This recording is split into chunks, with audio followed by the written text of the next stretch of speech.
Today I want to answer a question that I got from one of my viewers, and thank you so much for this question, Christy.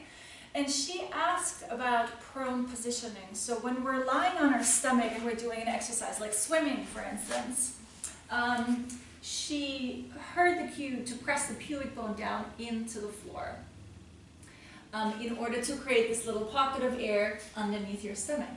And her question was, when we lie on our back, we want to try to keep a neutral spine. So why do we, when we lie on our stomach, why do we want the pubic bone down lower?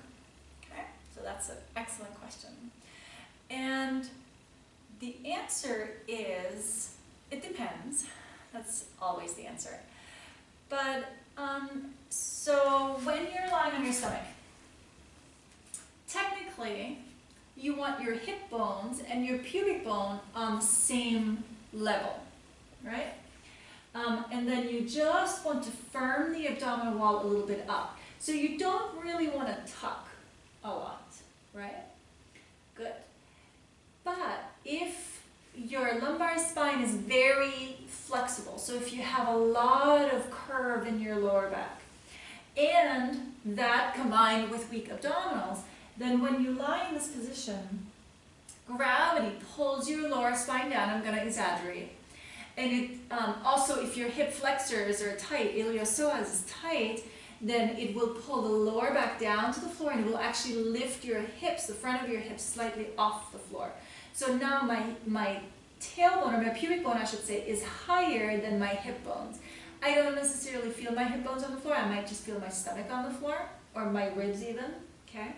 But that's what's happening. So my pelvis is now in an anterior tilt.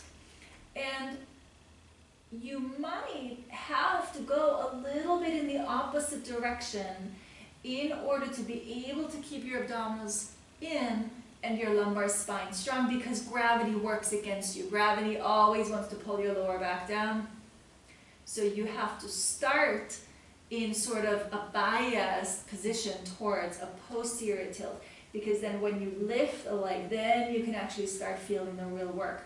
When you just stay neutral, you might collapse, and then you never get to feel the right work. I encourage you to watch the other video that was talking about neutral spine versus imprinted spine, because it's the exact same principle, just lying on our stomach. So basically, this means if you're able to keep the pubic bone and the hip bones anchored in the mat, and you're able to keep your belly firm, and you feel the work in your glutes and hamstrings, backs of the legs, then keep a neutral spine. Don't press your pubic bone excessively into the floor. Especially not if it starts to look like this, and you start to feel the effect on the shoulders and the upper back, and the shoulders shrug forward, then that's definitely too much. In Pilates, all our adjustments, all our corrections are really, really small, tiny adjustments, but they will have a big effect. The healthiest position is always somewhere in the middle, right? Because we have this opposition going on. We always work in two directions at the same time, which sort of brings us onto that middle path eventually.